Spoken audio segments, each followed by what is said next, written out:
Gold trusted gold buyers తాకట్టులో ఉన్న బంగారాన్ని విడిపించి ఈ రోజు ఉన్న మార్కెట్ ధరకే కొనబడును. మరిన్ని వివరాలకు సంప్రదించండి 7771077720.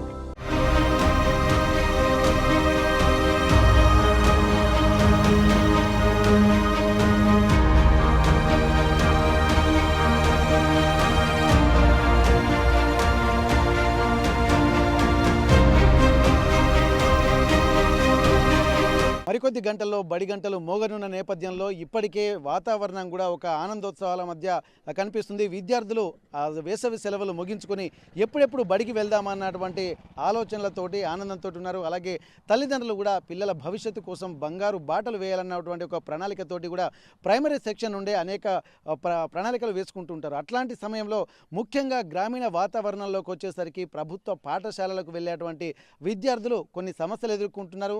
అదే ప్రభుత్వ పాఠశాలలు కొన్ని ఒక ఇన్స్పిరేషన్గా నిలబడుతున్నటువంటి స్కూల్స్ ఉన్నాయి. కొన్ని నో అడ్మిషన్ బోర్డులు కూడా ఉంటున్నటువంటి పరిస్థితులు కూడా ప్రభుత్వ పాఠశాలలో ఉన్నాయి. కానీ ఇక్కడ బడి గంటలు మోగుతున్నటువంటి నేపథ్యంలో తెలంగాణ ప్రాంతంలో కూడా కొన్ని ప్రాంతాల్లో పాఠశాలలు దుస్థితిలో ఉన్నాయి.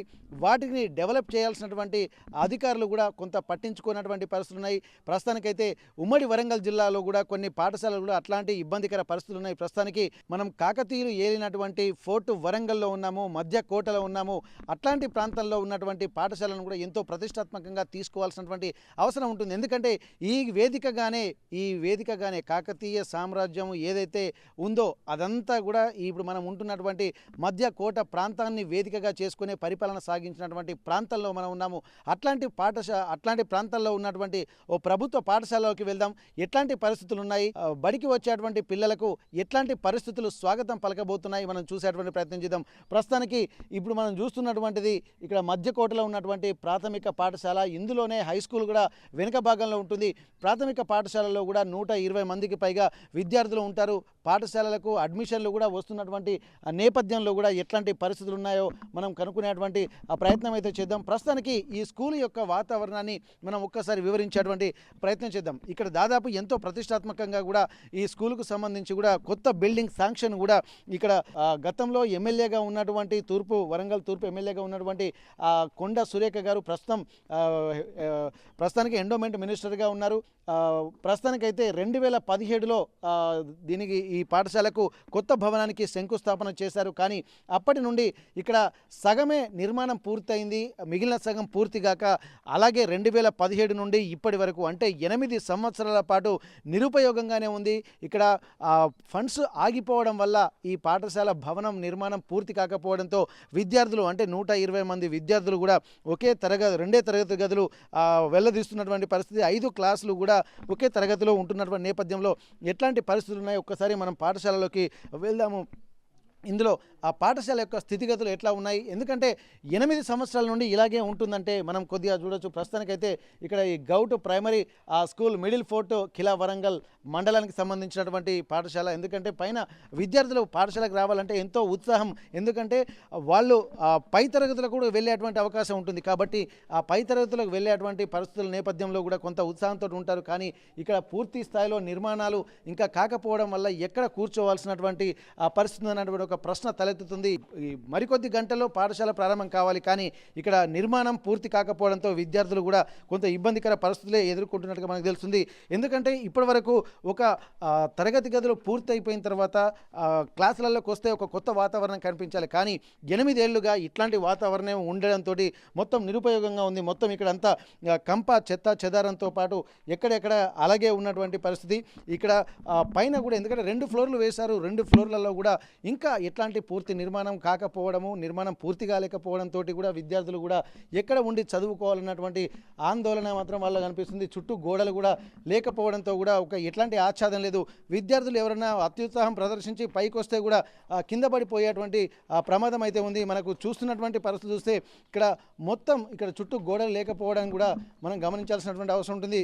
ప్రస్తుతానికైతే మనం చూస్తున్నటువంటి ఈ బిల్డింగే కిలా వరంగల్ మధ్యకోటలోని ప్రైమరీ స్కూల్కి సంబంధించినటువంటి బిల్డింగు. ఇప్పుడు ప్రస్తుతంకు ఇది ఒక్కటే మాత్రము మనకు ఇప్పుడు ప్రైమరీ స్కూల్కు సంబంధించి ఈ 2 తరగతి గదులు మాత్రమే ఇక్కడ మనం చూస్తున్నాము. ఈ 2 తరగతి గదుల దుస్థితి అంటే ఆ పాఠశాల కట్టి కూడా 70 సంవత్సరాలు అవుతుందన్నటువంటి విషయం తెలిసిన తర్వాత నిజంగా ఒక విధంగా ఆందోళన చెందాల్సినటువంటి అవసరం. ఎందుకంటే 70 సంవత్సరాల నుండి ఇదే పాఠశాలలో అదే తరగతి గదులు నిర్వహిస్తున్నటువంటి పరిస్థితి, ఎట్లాంటి సిచ్యువేషన్స్ ఉన్నాయనేది కూడా మనం గమనించాల్సినటువంటి అవసరం ఉంది. ఒక్కసారి ఆ తరగతి గదులలో ఎట్లాంటి పరిస్థితులు ఉన్నాయో మనం చూసేటువంటి ప్రయత్నం చేద్దాము.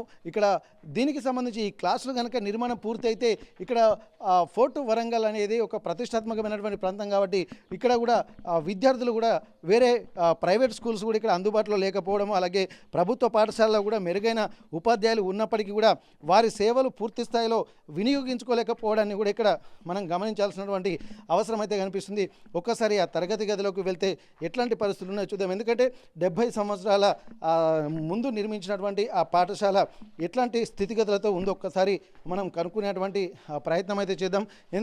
ఇప్పటి వరకు ప్రభుత్వ పాఠశాలలకు వెళ్ళాలి, తీసుకురావాలి, పాఠశాలలోకి ఆ విద్యార్థులను తీసుకురావాలని చెప్పి బడిబాట కార్యక్రమాన్ని కూడా ఇక్కడ ఉపాధ్యాయులు ప్రతిష్టాత్మకంగా తీసుకుంటున్నటువంటి నేపథ్యంలో ఆ బడిబాటకు వెళ్ళేటువంటి వాళ్ళు తల్లిదండ్రులు భరోసాతోటి ఇక్కడికి తీసుకొస్తారు. కానీ తీసుకొచ్చిన తర్వాత వీళ్లకు సౌకర్యాలు ఏమున్నాయన్నటువంటి ప్రశ్న తలెత్తుతుంది. అట్లాంటి సౌకర్యాలు ఉన్నాయా లేదా ఒకసారి మనం ప్రయత్నం చేద్దాం. ఒకసారి ఇప్పుడే రీసెంట్గా దీనికి కలర్స్ కూడా వేశారు. కానీ కలర్స్ వేసిన తర్వాత ఇది 70 ఏళ్ల నుండి ఈ పాఠశాల నిర్మాణం జరుగుతుంది కాబట్టి ఎంతసేపు పై మెరుగులే దిద్దినట్టుగా మనకు తెలుస్తుంది. ఒక్కసారి మనం చూద్దాం స్కూల్ బిల్డింగ్ ఎట్లా ఉంటుందో.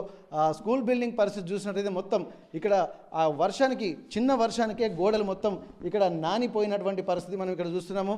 ఆ నానినటువంటి పరిస్థితుల నేపథ్యంలో ఆ పైన పెచ్చులు కూడా మనకు కనిపిస్తున్నాయి. మొత్తం పెచ్చులు కూడా ఊడుతున్నటువంటి పరిస్థితి. ఆ పైన అక్కడ చూసినట్టయితే ఇవి ఎప్పుడు కింద పడుతున్నాయి. మొత్తం అక్కడ ఉన్నటువంటి స్టీల్ కూడా బయటికి వెళ్ళినటువంటి పరిస్థితి. దానిపై కూడా కొంత ఫెన్సింగ్ వేసినటువంటి పరిస్థితి. ఇక్కడ కిటికీలు గురించి మొత్తం కిటికీల గ్రిల్స్ కూడా మొత్తం కింద పడేటువంటి పరిస్థితి ఉంది. ఆల్రెడీ కింద పడిపోయాయి. కానీ దాని మీద మళ్ళీ సిమెంట్ పూసి పెయింట్ వేశారు కనబడకుండా. ఇక్కడ కూడా అట్లాగే ఉంది. మొత్తం చూసినట్టయితే ఈ పెచ్చులు ఎప్పుడు ఊడిపోతాయని తెలియదు. ఎందుకంటే ఇది చాలా లాంగ్ బ్యాక్, అంటే 70 ఏళ్ల క్రితం నిర్మించినటువంటి బిల్డింగ్ కాబట్టి ఎప్పుడు ఏం జరుగుతుందన్నటువంటి ఒక ఆందోళన మాత్రం కనిపిస్తుంది. పక్కన బిల్డింగ్ కట్టినప్పటికీ కూడా దాన్ని పూర్తి స్థాయిలో నిర్మాణంలో వినియోగించలేకపోతున్నారు.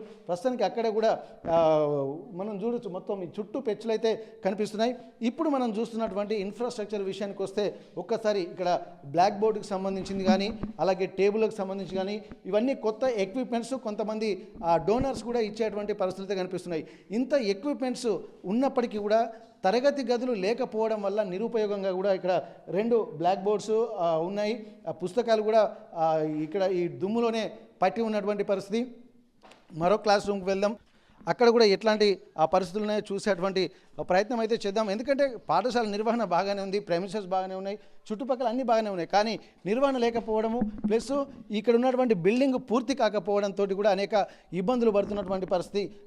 బడికి వచ్చేటువంటి పిల్లలు కొంత ఉత్సాహంగా రావాలి, కానీ మళ్ళీ ఇబ్బందికర వాతావరణంలోకి వెళ్తున్నామన్నటువంటి ఒక భయాందోళన లేకుండా ఉండాల్సినటువంటి సిచ్యువేషన్స్ అయితే చూడొచ్చు. ఇక్కడ కూడా మొత్తం ఇది స్టాఫ్ రూమ్గా చెప్పుకోవచ్చు. స్టాఫ్ రూమ్లో కూడా కొంత మరుగైన వాతావరణమే కనిపిస్తుంది. కానీ ఈ ఒక్క క్లాసులలో ఉండేటువంటి పరిస్థితి చూడొచ్చు. ఎందుకంటే చాలా రోజుల తర్వాత కూడా ఇక్కడ చూడొచ్చు, ఇక్కడ దాదాపు పందికొక్కులు కూడా మొత్తం తవ్వేటువంటి పరిస్థితి కనిపిస్తుంది. ఇది ఇప్పటి వరకు అయితే కూడా దాదాపు ఈ రాళ్ళు మొత్తం అంటే కింద ఉన్నటువంటి ఆ బేసు కూడా పోవడం వల్ల కూడా రాళ్లతోటి కూడా ఇది ఇట్లనే ఉండడంతో అవి లోపల నుండి ఏమొచ్చేది తెలియదు. కాబట్టి పాములు కానీ, తేళ్ళు కానీ, జర్రులు కానీ ఉండేటువంటి అవకాశం ఉంటుంది. మొత్తం దీన్ని అప్పటికప్పుడు తాత్కాలిక మరమ్మతులు చేస్తున్నారు తప్ప ఒక శాశ్వతమైనటువంటి ప్రణాళికలు లేకపోవడాన్ని కూడా గమనించాల్సినటువంటి అవసరం ఉంటుంది. ఇంత ప్రయారిటీగా ఉన్నటువంటి ప్రాంతంలో కనుక మనం చూసినట్టయితే ఇక్కడ దీన్ని మెరుగ్గా చూపించాల్సినటువంటి అవసరం ఉంటుంది. ఇక్కడ కూడా చూడొచ్చు మనం, దాదాపు ఈ పైన ఉన్నటువంటి ప్రాంతం అంతా పెచ్చులూడి కింద పడిపోయింది. ఆ పెచ్చులూడినటువంటి ప్రాంతం మొత్తం మనం చూడొచ్చు, స్టీలు అలాగే ఆ ఇనుప సలాకలు కూడా బయటికి తేలినటువంటి పరిస్థితి. ఇది పడిపోయిందంటే దాని పక్కది కూడా ఆటోమేటిక్గా పడేటువంటి అవకాశాలు అయితే కనిపిస్తున్నాయి. మొత్తం ఈ గోడలు కూడా మొత్తం ఇంత పెద్ద గోడలు కూడా పగుళ్ళు పట్టాయి. ఏమైనా కింద పడితే మాత్రం ఒక్కసారిగా పడితే మాత్రం చాలా పెద్ద ప్రమాదం జరిగేటువంటి అవకాశం ఉంటుంది. దీన్ని కప్పిపుచ్చడం కోసం పెయింట్ అయితే వేశారు, కానీ దాని యొక్క సివియారిటీ అనేది ఏం అర్థం కాదు. ఎందుకంటే వర్షానికి మొత్తం తడిచిపోయేటువంటి ప్రమాదం అయితే ఉంటుంది. తడిచిపోతే ఇబ్బంది పడేటువంటి, ఎందుకంటే రానున్నది వర్షాకాలం కాబట్టి అనేక ఇబ్బందులు పడతాయి. ప్రస్తుతానికైతే ఈ పాఠశాల నిర్వాహకులు, ఉపాధ్యాయులు, ప్రధాన ఉపాధ్యాయులు కూడా ఉన్నారు. ఒకసారి వారితో మనం మాట్లాడేటువంటి ప్రయత్నం చేద్దాం. ఎందుకంటే పిల్లలకు మెరుగైన వసతులు కల్పించాల్సినటువంటి బాధ్యత ప్రభుత్వాలది. వారికి సంబంధించి చెప్పాల్సినటువంటి బాధ్యత, మెరుగైన వసతులు కల్పించాల్సినటువంటి సిచ్యువేషన్స్ కూడా మనకు కనిపిస్తాయి. కాబట్టి ఒక్కసారి ఇక్కడ స్కూల్కి సంబంధించినటువంటి ప్రధాన ఉపాధ్యాయులను కూడా అడుగుదాం. నాకు తెలిసి ఇవన్నీ కూడా విరిగిపోయిన పెచ్చులే అన్నట్టు మనకు స్పష్టంగా తెలుస్తుంది. ఈ పెచ్చులను చూస్తుంటే ఏం జరుగుతుందన్నటువంటి కోణంలో అసలు పాఠశాల నిర్వహణ సంవత్సరం పాటు 5 తరగతులు, 2 తరగతి గదులు ఎట్లా నిర్వహిస్తారన్నది కూడా ఒక కత్తి మీద సాముగా ఉంటుంది. మళ్ళీ వచ్చేటువంటి పిల్లలు కూడా 120 మందికి పైగా ఇక్కడ పిల్లలు వస్తున్నారన్నటువంటి విషయం మనకు తెలుస్తుంది. అసలు ఈ పాఠశాలలో నిర్వహణ సరిగా ఉంటుందా? టీచర్లు ఎంతమంది ఉన్నారు? ఎట్లాంటి ఇబ్బందులు పిల్లలు ఎదుర్కొంటున్నారు? అలాగే వచ్చేటువంటి పిల్లల్ని సముదాయించలేక సతమతమవుతున్నటువంటి వాళ్ళను తల్లిదండ్రులు కూడా ప్రశ్నిస్తూ ఉంటారు. కానీ వాళ్ళకి ఏం సమాధానం చెప్తున్నారు? ఒకసారి ప్రస్తుతానికి ప్రిన్సిపల్ సార్ మనతో ఉన్నారు. ఒకసారి వారితో మాట్లాడదాం. సార్ నమస్తే. సార్ నమస్కారం అండి. నా పేరు, నేను హెడ్ మాస్టర్ను. నేను ఈ పాఠశాలకు 2023లో ట్రాన్స్ఫర్లు వచ్చాను. వచ్చినప్పుడు ఈ బడి చాలా శిథిలావస్థలో ఉండే, చాలా అధ్వాన పరిస్థితులు ఉండే. బడిబాట కార్యక్రమంలో ప్రభుత్వ ఆదేశాల ప్రకారం మేము తల్లిదండ్రుల దగ్గర పోయినప్పుడు పాఠశాల కనీస వసతులు లేవు, కనీస మౌలిక వసతులు లేవు, మేము ఎలా తోలాలి మీ పిల్లలకని నన్ను 100 సార్లు 100 మంది ప్రశ్నించారు. దాంట్లో భాగంగా ఈసారి ఏం చేసినామంటే మేము ఉపాధ్యాయ బృందం అందరం కలిసి మా సొంత నిధులతోటి కనీసం పిల్లలకు కొంచెం సౌకర్యం కల్పిద్దామనే ఉద్దేశంతో ఇప్పుడు అభివృద్ధి జరుగుతున్న పనులకు మేమే చొరవ తీసుకోవడం జరిగింది. ఈ పనులు మీ డబ్బులతో చేస్తాం. ఇంకా ప్రభుత్వ సహకారం ఉంటే తొందరగా బిల్డింగ్ అయిపోతే దీన్ని కార్పొరేట్ స్థాయి స్కూల్గా తీర్చిదిద్దుతా. ఇంతకుముందు గతంలో పనిచేసిన కరీంబా స్కూల్ 5 సంవత్సరాలు నో అడ్మిషన్ బోర్డు పెట్టడం జరిగింది. దాన్ని 1500 స్ట్రెంత్ వరకు తీసుకుపోవడం జరిగింది. ఈ పాఠశాలను కూడా అదే అభివృద్ధికి తీసుకురావడానికి, దీన్ని కార్పొరేట్ స్థాయిలో చిరస్థాయిగా నిలిచిపోయే విధంగా అభివృద్ధి చేయడానికి ఇక్కడికి బదిలీ మీద నేను కావాలని కోరి వచ్చిన. ప్రభుత్వ అండదండలు కానీ సామాజిక భాగస్వామ్యం ఉన్నచో ఈ పాఠశాల అతి త్వరలోనే రాష్ట్రంలో గుర్తింపు పొందిన పాఠశాలగా తీర్చిదిద్దేందుకు మీ ఉపాధ్యాయ బృందం కంకణబద్దులై ఉన్నాము. చిత్తశుద్ధితో పనిచేస్తాం. నాకు కావాల్సింది ఏంటంటే తరగతి గదుల నిర్మాణం కావాలి. ఓకే, ఇప్పుడు ఈ తరగతుల గదులు ఎందుకంటే మీరు తాత్కాలికంగా నిర్మాణం మీ సొంత డబ్బులతోటి చేస్తున్నారు. పిల్లల సంఖ్యను, వాళ్ళ ఇబ్బందిని దృష్టిలో పెట్టుకొని మీరు చేస్తున్నారు, చాలా బాగానే ఉంది. కానీ ఇప్పుడు మొత్తం ప్రస్తుతానికి ఈ బిల్డింగ్ నిర్మాణానికి మొత్తం ఇంకెంత ఖర్చు అవసరం ఉంటుందండి? మొత్తం 45 ఆనాడు 2017 నాడు అంచనాల ప్రకారం 40 లక్షలు, 30 లక్షల ఖర్చు అయిపోయింది. 15 లక్షల రూపాయలు అయితే సరిపోతుంది.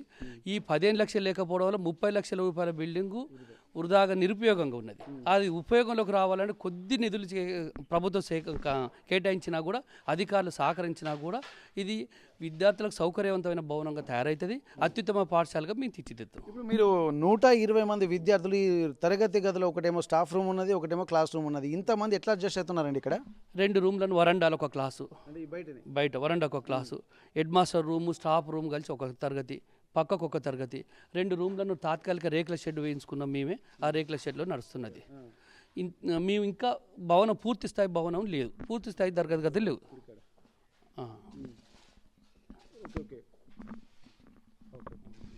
కాబట్టి ఈ భవనం పూర్తయినచో విద్యార్థుల సంఖ్య పెరుగుతుంది, తల్లిదండ్రులకు భరోసా పెరుగుతుంది.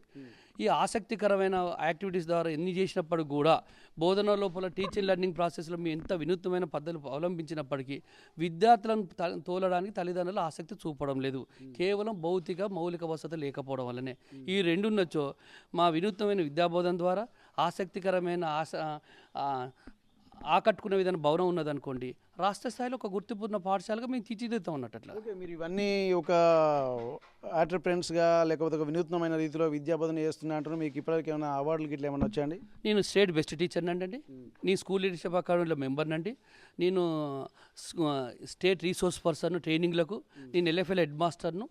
నేను అన్ని రకాల ప్రోగ్రాంలో యాక్టివ్గా మేము నా ఉపాధ్యాయ బృందం పార్టిసిపేట్ అవుతున్నాము. వినూత్న బోధన లోపల వినూత్నం తీసుకొచ్చి, ఇన్నోవేటివ్ నవకల్పనలు తీసుకొచ్చి చాలా చక్కగా చెప్తున్నాం. చెప్పినప్పటికీ విద్యార్థులను మేము ఆకట్టుకునే బోధన చేసినప్పటికి కూడా పాఠశాల ఆకట్టుకునేట లేకపోవడం వల్ల మాకు నమోదు సంఖ్య చాలా తక్కువగా ఉన్నది. ఈ ఒక్క బిల్డింగ్ అయితే తరగతి గదుల నిర్మాణం పూర్తయినచో మేము రాష్ట్ర స్థాయిలో కాదు జాతీయ స్థాయిలో గుర్తింపు తీర్చిదిద్దగలుగుతాం. ఓకే, ఇప్పుడు మీరు చెప్తున్నట్టు మీకు మౌలిక వసతులు కావాలండి. ఇప్పుడు మెయిన్ ఇన్స్టాంట్గా మీకు కావాల్సినటువంటి ఏమేమి అవసరం ఉన్నాయి ప్రభుత్వానికి RTV ద్వారా మీరు ఏం చెప్పదలుచుకున్నారు? తరగతి గదుల నిర్మాణం పూర్తి కావాలి. కొంచెం వాష్రూమ్స్ కూడా తక్కువ ఉన్నాయి, గర్ల్స్కి ఉన్నాయి, బాయ్స్కి లేవు. ఇంకా 2-3 చిన్న చిన్న విషయాలలో మనకు ఇన్ఫ్రాస్ట్రక్చర్ ఇవ్వగలిగితే ఫర్నిచర్ కానీ టీచర్ ఫర్నిచర్ కానీ స్టూడెంట్ ఫర్నిచర్ కానీ ఇవ్వగలిగితే రూములు గదుల నిర్మాణం అయితే బాలులకు టాయిలెట్స్ కట్టిస్తే సరిపోతుంది. ఓకే, ఇప్పుడు మీరు సొంత డబ్బులతోటి ఈ రిపేర్లు తాత్కాలికంగా చేస్తున్నారు. ఎంత అమౌంట్ అవుతుందండి దీనికి మొత్తం? ఏమేమి తక్కువ 50,000 అనుకున్నాం కానీ ₹1,00,000 అవుతుందండి. ఈ ₹1,00,000 మాకు సంతోషమే, ఎందుకంటే పిల్లల కోసం చేస్తున్నాం కాబట్టి మాకేం ఇబ్బందులు ఎంత పెడతాం. దీంట్లో పార్టిసిపేట్ చేస్తున్నారు మీరు? 6 ఉపాధ్యాయ బృందం అందరూ కలిసి పనిచేస్తున్నాం అన్నట్టు. ఇది ఇంకా మా ఉపాధ్యాయ బృందం ఏంటంటే ఇంకేమైనా అవసరం అయితే పెడదామంటున్నారు, కానీ మేము ఎంత పెట్టినా కూడా ప్రభుత్వంలాగా పూర్తి స్థాయిలో చేయలేము కాబట్టి ప్రభుత్వ సహకారము, ప్రభుత్వ అండదండలు, అధికారుల అండదండలు ఉంటే ఇక పూర్తి స్థాయిలో చేయగలుగుతాం, దీన్ని అభివృద్ధి చేస్తూ ఉంటాం. ఓకే, ఇక్కడ మనం గమనించాల్సింది ఏంటంటే తెలంగాణలో ఒక మోటు సామెత ఉంటుంది, ఒడిగల్ల గుర్రానికి సుడిరోగం అన్నట్టు.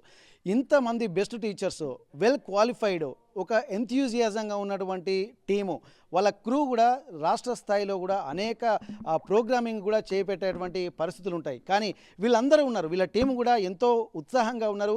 పిల్లలతోటి మేము మంచి భవిష్యత్తును తీర్చిదిద్దాలన్నటువంటి ఆలోచన తమకున్న అన్నటువంటి చెప్తున్నారు. ఇప్పటికీ స్టేట్ బెస్ట్ టీచర్ అవార్డు కూడా తీసుకున్నటువంటి పరిస్థితి. ఇట్లాంటి ఒక టీం ఉన్నందుకు ఇక్కడ ఉన్నటువంటి స్థానికులు కూడా ఎంతో సంతోషపడుతున్నారు. గతంలో పనిచేసినటువంటి పాఠశాలల్లో కూడా అంటే నో ఎంట్రీ బోర్డులు పెట్టారంటేనే పరిస్థితి అర్థం చేసుకోవచ్చు. వాళ్ళ జీలు, వాళ్ళ బర్నింగ్ డిజైర్ అది ఎలా గ్యాల్వనైజింగ్ అవుతున్నది వారి మాటల్లోనే కనిపిస్తుంది. కానీ ఇట్లాంటి పరిస్థితులు ఉన్నప్పుడు ఖచ్చితంగా మెరుగైన వసతులు ఉంటే దాన్ని అద్భుతమైనటువంటి ఒక విద్యా వనరుగా తీర్చిదిద్దుతామన్నటువంటి కాన్ఫిడెంట్ అయితే వాళ్ళు వ్యక్తం చేస్తున్నారు. అట్లాంటి కాన్ఫిడెంట్ ఉన్నప్పుడు ప్రభుత్వాలు ఖచ్చితంగా ఇనిషియేషన్ తీసుకొని వాళ్ళకి కావాల్సినటువంటి ఇన్ఫ్రాస్ట్రక్చర్ డెవలప్మెంట్తో పాటు ఇక్కడ తరగతి గదుల నిర్మాణాన్ని కూడా పూర్తి స్థాయిలో నిర్మింపజేస్తే మిగిలిన సంగతి మేము చూసుకుంటామన్నటువంటి భరోసా ఇస్తున్నారు. బడిబాట కార్యక్రమంలో భాగంగా పిల్లల దగ్గరికి వెళ్తున్నారు, తల్లిదండ్రులకు భరోసా ఇస్తున్నారు. కానీ ఇక్కడికి వచ్చి చూసేసరికి మౌలిక వసతులు లేకపోవడం వల్ల ఎలా మేము పంపించేదన్నటువంటి ఒక ప్రశ్నలు కూడా తల్లిదండ్రుల నుంచి వ్యక్తం అవుతున్నటువంటి నేపథ్యంలో తాము కూడా ఏం చేయలేనటువంటి పరిస్థితి. అయినప్పటికీ కూడా 2 తరగతి గదులు ఉన్నప్పటికీ కూడా 120 మందికి పైగా పిల్లలు ఉంటున్నారంటే వాళ్ళ యొక్క చిత్తశుద్ధి, వాళ్ళ యొక్క ప్రణాళికాబద్ధమైనటువంటి విద్యా బోధన, వినూత్నమైనటువంటి ఆలోచన విధానం కూడా పిల్లల్ని అట్రాక్టివ్ చేస్తుంది, పేరెంట్స్ని కన్విన్స్ చేస్తుంది. అలాగే పాఠశాలకు కూడా ఒక మంచి గుర్తింపు తెచ్చే విధంగా వీళ్ళ ఆలోచన విధానం ఉంది. కానీ 6 టీచర్లు ఇక్కడ ప్రైమరీ స్కూళ్ళలో పనిచేస్తున్నారు. వాళ్ళందరూ కూడా సొంత డబ్బులతోటి అంటే ₹1,00,000 పైగా వెచ్చించి మనం చూస్తున్నాము ఈ తాత్కాలికమైనటువంటి నిర్మాణ పనులు చేస్తున్నారు. ఎందుకంటే ఆ క్లాసులను కింద ఉన్నటువంటి ఆ క్లాసులను కూడా ప్రస్తుతానికైతే ఏర్పాటు చేసేటువంటి ప్రయత్నం చేస్తున్నారు. ఇంకా మిగిలినటువంటి ఎందుకంటే తరగతికి కొంతమంది మాత్రమే పరిమితం చేయాల్సినటువంటి అవసరం ఉంటుంది. ఎక్కువ క్రౌడ్ ఉంటే కూడా అందరికీ అర్థం కాని పరిస్థితి. ఒక్కసారి ఎట్లాంటి నిర్మాణాలు లోపల చేపట్టారు, ఎందుకంటే ప్రభుత్వం తలుచుకుంటే ఏదైనా చేయొచ్చు, కానీ ప్రైవేట్గా వీళ్ళు చేస్తే మాత్రం అనుకున్నంత స్థాయిలో చేయలేరు. ఎందుకంటే కొంత వేడి నీళ్లకు చన్నీళ్లు తోడన్నట్టుగా కొంత వాళ్ళు చేసేటువంటి ప్రయత్నం చేస్తున్న ఒకసారి తరగతి గదిలోకి కూడా వెళ్ళేటువంటి ప్రయత్నం చేద్దాం. దీనికి సంబంధించి ఇప్పుడు మనం చూస్తున్నటువంటి ఈ క్లాసులు కేవలం సార్లే ఇనిషియేషన్ తీసుకున్నారు. 6 టీచర్లు ఇనిషియేషన్ తీసుకుని కింద ఉన్నటువంటి ఫ్లోర్ ఇప్పటిదాకా నిరుపయోగంగా మొత్తం చెత్త చెదరం ఉన్నటువంటి ఈ ప్రాంతం అంతా నిరుపయోగం ఉంది. దీనికి సంబంధించి కూడా ఇంకా పూర్తిగా ఫ్యాన్లు కూడా, ఎందుకంటే వేసవి కాలంలో కూడా చదవాల్సి ఉంటుంది, ఎండాకాలం ఉంటుంది కాబట్టి ఎలక్ట్రిసిటీకి సంబంధించినటువంటి పనులు కూడా జరపాల్సి ఉంటుంది. అలాగే ఫ్లోరింగ్ చేయడానికి కూడా వాళ్ళు మామూలుగా కొంత తాత్కాలిక పనులు అనుకున్నారు, కానీ ఈ ఇంకా ఎక్కువ అమౌంట్ ఇనిషియేషన్ తీసుకోవాల్సినటువంటి అవసరం ఉంటుంది. ప్రస్తుతానికైతే ఇక్కడ బ్లాక్ బోర్డ్స్ కూడా ఉన్నాయి, అంటే మంచి నాణ్యమైనటువంటి బోర్డులు కూడా వీళ్ళు తెచ్చుకున్నారు.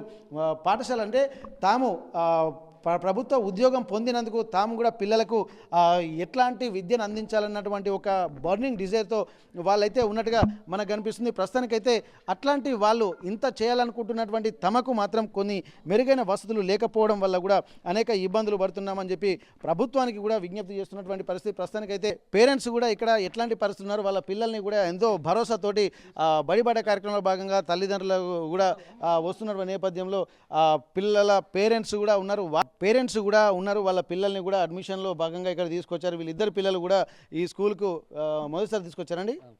ఓకే, ఆ పిల్లల్ని కూడా ఏ భరోసాతో తీసుకొచ్చారు, ఎందుకంటే ప్రతి ఒక్కరు కూడా ప్రైవేటు పాఠశాలకు పోతే పిల్లల భవిష్యత్తు మారుతుందన్నటువంటి కాన్ఫిడెన్స్ తోటి డబ్బులు ఎక్కువైనా పర్లేదు ఖచ్చితంగా వాళ్ళకు మంచి భవిష్యత్తు అందించాలంటే ప్రైవేటు స్కూల్లే శరణ్యం అన్నటువంటి ఆలోచనలతో తల్లిదండ్రులు ఉంటారు. కానీ చాలా వరకు పేరెంట్స్ మీరు ప్రైవేటు స్కూళ్ళకే ఎక్కువ ప్రయారిటీ ఇస్తూ ఉంటారు. మరి మీరు ఏ భరోసాతోటి ఈ గవర్నమెంట్ స్కూల్కు వచ్చినటువంటి పరిస్థితి అనుకోవచ్చు?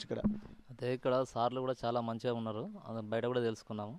అందుకనే ప్రైవేట్ స్కూల్ నుంచి మళ్ళీ ఇక్కడ తీసుకొచ్చి జాయిన్ చేపిద్దామని ఇక్కడికి వచ్చాము. కాకపోతే ఇక్కడ వసతులు కూడా కొంచెం చూస్తున్నాం ఇక్కడ, ఎందుకంటే కొంచెం ఆ సార్ కూడా ఇక్కడ అన్ని పనులు చేయిస్తాడు. అందుకని చూసి దీనిలో జాయిన్ చేపిద్దామని ఇక్కడికి వచ్చేసాం. ఇప్పుడు మరి ప్రైవేట్ స్కూళ్ళకి గవర్నమెంట్ స్కూళ్ళకి తేడా ఏం గమనించారు మీరు? అక్కడ ఏంటంటే ఇప్పుడు ఇక్కడ వర్క్ కొంచెం కంప్లీట్ కావాల్సిన చాలా పని ఉంది, ఇంకా మొత్తానికైతే కంప్లీట్ కాలేదు. సార్ కొంచెం చేపిస్తానని బయట కూడా మాకు కూడా తెలిసింది, అటు నుంచి జాయిన్ చేపిద్దామని ఇక్కడికి వచ్చి చూస్తున్నాం. జాయిన్ చేపిస్తాను అనుకున్నాం, కానీ కాకపోతే కొన్ని రూమ్స్ తక్కువగా ఉన్నాయి కావున గవర్నమెంట్ కూడా ఏమైనా సహాయం చేస్తే సార్లు కూడా చేపిస్తా అని చెప్పి ముందు అడిగేస్తున్నారు. మిగతా కూడా అది చేపిస్తే మేము కూడా పిల్లలను కూడా దీనిలో జాయిన్ చేపిస్తాను. పిల్లలు ఇదివరకు ఏ క్లాస్ చదువుతుండే? ఒకరు 3rd క్లాస్, ఒకరు 2nd క్లాస్ చదువుతున్నారు. అందుకని వీళ్ళు దీంట్లో జాయిన్ చేపిద్దామని వచ్చాం. నీ పేరు ఏం పేరు నాన్న? సాయిలాం. సాయి లాం. సాయిలాం. ఏ క్లాసు? First class. ఓకే. ఈ స్కూల్కి వస్తావా? మంచిగుందా ఇది? Very good. నీ పేరు ఏం పేరమ్మా? భానుచందన. అమ్మ భానుచందన. ఓకే. నువ్వే క్లాస్ నాన్న? సెకండ్. సెకండ్. మీ తమ్ముడా? ఆ తమ్ముడు ఫస్ట్, నువ్వు సెకండా? మీరు ఇద్దరిలో ఎవరు బాగా చదువుతారు? నేను. నువ్వే బాగా చదువుతావా? నువ్వు బాగా చదువుతావు, మీ ఎక్కడ చదువుతుందా చెప్పు. నువ్వేనా? ఫస్ట్ సెకండ్ చదువుతా అని చెప్పి అంటున్నారు. నిజంగా మరి ఇప్పుడు వేరే ఇంతకుముందు ఏ స్కూల్లో చదివించిండ్రు, ఇక్కడికి తీసుకురావడానికి వెనుక మరి ప్రైవేట్ స్కూల్కి అందరూ వెళ్తున్నటువంటి నేపథ్యంలో మీరు ప్రైవేట్ స్కూల్ నుంచి గవర్నమెంట్ స్కూల్కి ఎందుకు తీసుకొస్తున్నారు? అక్కడ ఏమవుతుందంటే వీళ్ళకి ఎంత చదివించిన ఫీజులు బాగా అవుతున్నాయి, అందులో స్టడీ కరెక్ట్ లేదు అందులో. అందుకని చెప్పేసి బాగా ఆలోచించాము. గవర్నమెంట్ స్కూల్లో మేము కూడా చదువుకున్నాం, మేము కూడా చదువుకొని చాలా ఇయర్స్ అయిపోయిన తర్వాత మా పిల్లలు కూడా గవర్నమెంట్లో ఎందుకు వేస్తున్నామంటే దాంట్లో ఫీజులు తీసుకోవడం తప్ప ఏమైనా డబ్బులు తీసుకుంటారు, మనీ కావాలంటారు, కానీ స్టడీ కరెక్ట్ లేదు. అందుకని మనం చదువుకున్న ప్లేసులనే మనం కూడా వీళ్ళ పిల్లలను కూడా చదివిద్దాం అన్నట్టుగా ముందుకు వచ్చాం. అయితే ఇక్కడ గమనించాల్సింది ఏంటంటే వాళ్ళు ప్రైవేట్ స్కూళ్ళలో ఫీజులు ఎక్కువైపోతున్నాయి. ఎందుకంటే ఖర్చులు భారం ఎక్కువ పెరుగుతుండడంతో పిల్లల్ని చదివించాలంటే కూడా చాలా ఎక్కువగా ఎక్స్పెన్సివ్ అయ్యేటువంటి అవకాశం ఉంటుంది. ఈ 2 తరగతి గదులలో చదివించలేక కూడా కొంతమంది ఇక్కడ బయట ఇక్కడ వేప చెట్టు కింద కూడా చదువుతున్నట్టుగా ఇక్కడ ఉన్నటువంటి స్థానికుల ద్వారా కూడా తెలుసుకున్నాము. కానీ ఇట్లాంటి పరిస్థితులలో బయట చదువుకోవడం అనేది కూడా ఇంకా ఈ రోజులలో కూడా చెట్ల కింద చదువుకుంటున్నాం. మనం ప్రస్తుతానికి అక్కడ ఆ గుడి ఉంది, ఆ గుడి ప్రాంతంలో కూడా కొన్ని క్లాసులు అంటే ఒక తరగతి గదిలో లోపల, తర్వాత వరండా మీద, తర్వాత మిగిలిన క్లాసులు ఆ చెట్టు కింద చూస్తున్నటువంటి ఆ ప్రాంతంలో కూడా ఆ గుడి కిందనే, ఆ గుడి దగ్గరే ఇక్కడ తరగతి గదులు నిర్వహించబడుతుందని చెప్పి అనుకుంటున్నారు.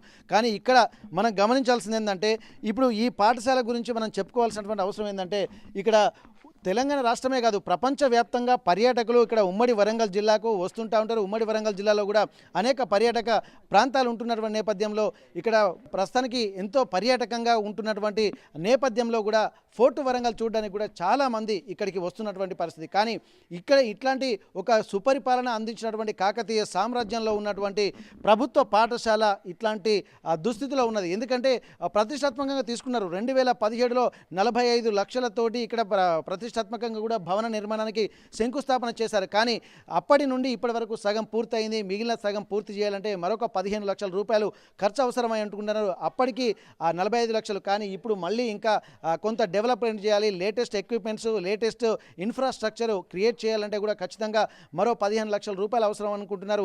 అంత మెరుగైన టీచర్లు ఉన్నారు, వెల్ క్వాలిఫైడ్ టీచరు. ప్రైవేటు స్కూళ్ళలో కనీసం బీఈడి కూడా చేయనటువంటి వాళ్ళు విద్యాబోధన చేస్తుంటారు, మంచి ర్యాంకులు కొడుతుంటారు. కానీ ఇక్కడ బీఈడి టెట్ రాసి ఉండడమే కాకుండా ప్రభుత్వ జాబులు రావడమే కాకుండా రాష్ట్ర స్థాయిలో బెస్ట్ టీచర్ అవార్డు పొందినటువంటి టీచర్లు కూడా ఇక్కడ ఉండడం వల్ల కూడా ఈ స్కూల్కి ఒక ఎసెట్గా చెప్తున్నారు. ఇంకోటి ఏంటంటే మధ్యకోట అనేది కాకతీయులు వెళ్ళినటువంటి సామ్రాజ్యం. ఇట్లాంటి ప్రాంతంలో ఉన్నటువంటి స్కూల్ను కూడా ఒకవేళ ఎవరైనా సందర్శిస్తే ఉన్న పరువు కాస్త పోయేటువంటి అవకాశం ఉంటుంది. కాబట్టి ప్రభుత్వం దీన్ని సెకండ్ క్యాపిటల్గా వరంగల్ నగరాన్ని కీర్తించడమే కాదు, ఇక్కడ కాకతీయులు వెళ్ళినటువంటి ప్రాంతంలో ఉన్నటువంటి ప్రభుత్వ పాఠశాలను కూడా ఒక ప్రణాళికాబద్ధంగా కూడా డెవలప్మెంట్ చేయాలి.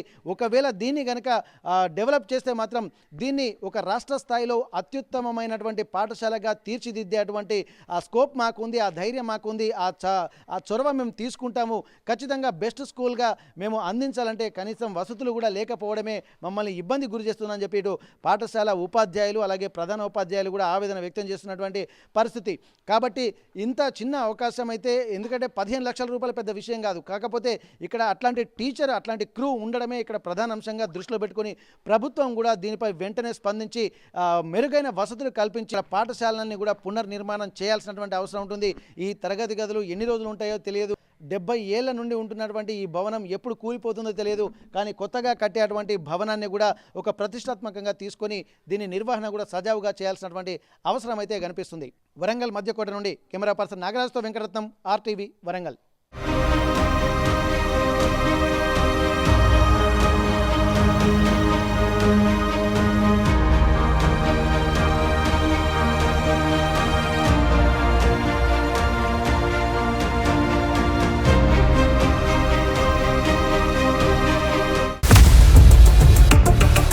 ఇండియా పాకిస్తాన్ తాజా అప్డేట్స్ కోసం డౌన్లోడ్ చేసుకోండి RTV లైవ్ యాప్.